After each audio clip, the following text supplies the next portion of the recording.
bank of earth about each field, forming a flat-topped ridge, 2 meters in height, with beeches, oaks and chestnut trees growing upon the summit. The ridge or mound, planted in this wise, is called a hedge, and as the long branches of the trees which grow upon it almost always project across the road, they make a great arbour overhead.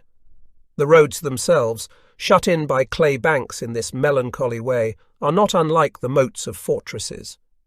How could the various G2s have missed such an obvious feature, especially as aerial reconnaissance clearly revealed the hedges? Because the photo interpreters, looking only straight down at them, thought that they were like English hedges, the kind the fox hunters jump over, and they had missed the sunken nature of the roads entirely. "We had been neither informed of them or trained to overcome them," was Captain John Colby's brief comment. The GIs would have to learn by doing, as Ray was doing on the morning of June 7th. Ray and his fellow paratroopers, like the men from the 1st and 29th Divisions at Omaha and the 4th Division at Utah, and all the support groups, had been magnificently trained to launch an amphibious assault. By nightfall of June 6th, they had done the real thing successfully, thanks to their training, courage, and dash. But beginning at dawn, June 7th, they were fighting in a terrain completely unexpected and unfamiliar to them. The Germans, meanwhile, had been going through specialized training for fighting in hedgerows. Coming within 30 meters of the enemy was what we meant by close combat, Private Adolf Rogosch of the 353rd Division recalled. We trained hard, throwing hand grenades, getting to know the ground. The lines of hedges crisscrossing one another played tricks on your eyes. We trained to fight as individuals.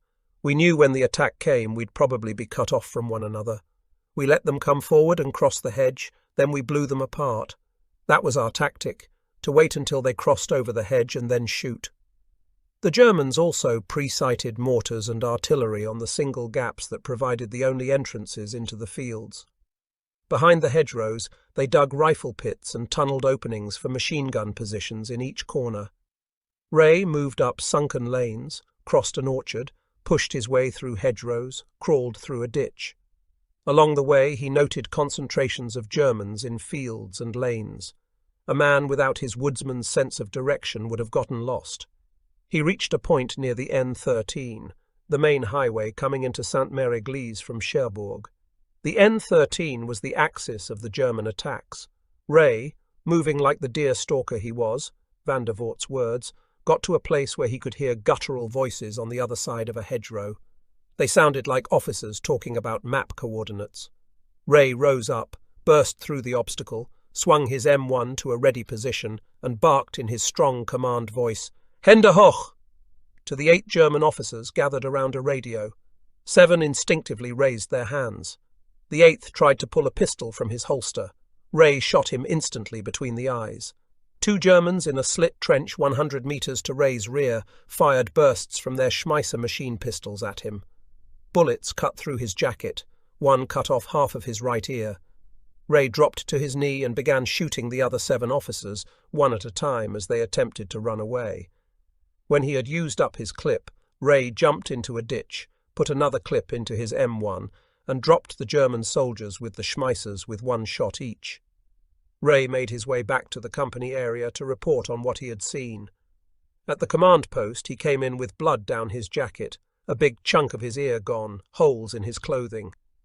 "Who's got more grenades?" he demanded. He wanted more grenades. Then he started leading. He put a 60mm mortar crew on the German flank and directed fire into the lanes and hedgerows most densely packed with the enemy. Next he sent D Company into an attack down one of the lanes. The Germans broke and ran. By mid-morning, Sainte-Mère-Église was secure, and the potential for a German breakthrough to the beaches was much diminished. The next day, Van der Voort, Ray, and Sergeant John Rabig went to the spot to examine the German officers Ray had shot. Unforgettably, their bodies were sprinkled with pink and white apple blossom petals from an adjacent orchard. It turned out that they were the commanding officer and his staff of the 1st Battalion, 158th Grenadier Infantry Regiment. The maps showed that it was leading the way for the counterattack.